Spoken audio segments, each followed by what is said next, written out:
امریکہ میں سیاہ فام غلاموں کی حیثیت سے افریقہ لائے گئے تھے۔ صدیوں کی بے مثال جدوجہد کے نتیجے میں انہوں نے اپنی غلامی کا خاتمہ کرایا، ووٹ کا حق حاصل کیا اور پھر ایک دن آیا جب ایک سیاہ فام شخص امریکہ کا صدر بنا۔ امریکہ میں موجود سیاہ فام امریکیوں کی بے مثال قربانیوں کی تفصیلات جاننے سے قبل آپ لوگوں سے گزارش ہے کہ ہمارے یوٹیوب چینل کو سبسکرائب کر لیں تاکہ ہماری ہر نئی آنے والی ویڈیو آپ کو بر وقت مل سکے۔ امریکہ میں سیاہ فام افراد افریقہ میں غلاموں کی منڈیوں سے خرید کر لائے گئے تاکہ وہ امریکہ میں مقامی ریڈ انڈین باشندوں سے چھینی گئی زمینوں پر مزدوری کر سکے۔ 1861 میں 11 جنوبی ریاستوں نے امریکہ سے الگ ہو کر کنفیڈریشن بنانے کا اعلان کیا۔ نتیجے میں خانہ جنگی ہوئی جس کے دوران صدر ابراہم لنکن نے غلامی کے خاتمے کا اعلان کر دیا۔ جنوب میں سیاہ فاموں سے امتیازی سلوک جاری رہا تو انہوں نے شمالی ریاستوں اور نیو یارک کا رخ کیا، جہاں ہارلم کا علاقہ ان کی سیاست کا گڑھ بن گیا۔ تاہم کئی سالوں بعد ایک بار پھر امریکہ میں سیاہ فام شخص کی ہلاکت کے خلاف مظاہرین مشتعل ہو گئے۔ 6 ریاستوں میں کرفیو نافذ ہوا۔ 1 دسمبر 1955 کو روزا پارکس کا تاریخی واقعہ پیش آیا، جب ایک روز ایک سیاہ فام خاتون بس میں بیٹھی تھی کہ ڈرائیور نے اسے اپنی نشست سے ایک سفید فام کے لیے خالی کرنے کو کہا، لیکن خاتون کے انکار پر اسے گرفتار کر لیا گیا۔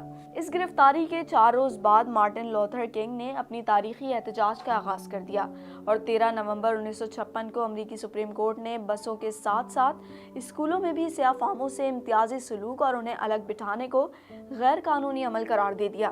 28 اگست 1963 کو مارٹن لوتھر کنگ نے واشنگٹن میں 2.5 لاکھ کے مجمع کے سامنے ایک تاریخی تقریر کی اور انسانی مساوات کا نیا خواب پیش کیا۔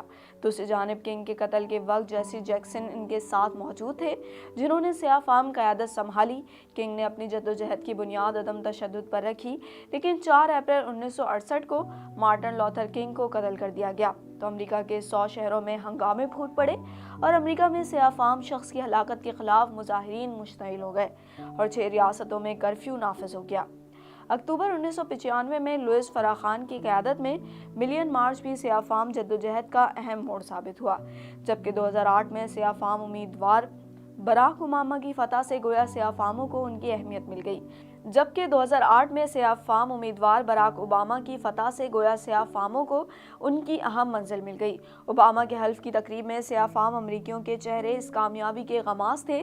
واضح رہے کہ چند روز قبل امریکی ریاست منیسوٹا کے دارالحکومت منی پولیس میں سفید فام پولیس اہلکار کے ہاتھوں سیاہ فام شہری کی ہلاکت کے بعد مختلف ریاستوں میں گزشتہ 6 روز سے ہنگامے اور فسادات جاری ہیں اور صورتحال کو کنٹرول میں رکھنے کے لیے مختلف ریاستوں میں کرفیو بھی نافذ ہو چکا ہے۔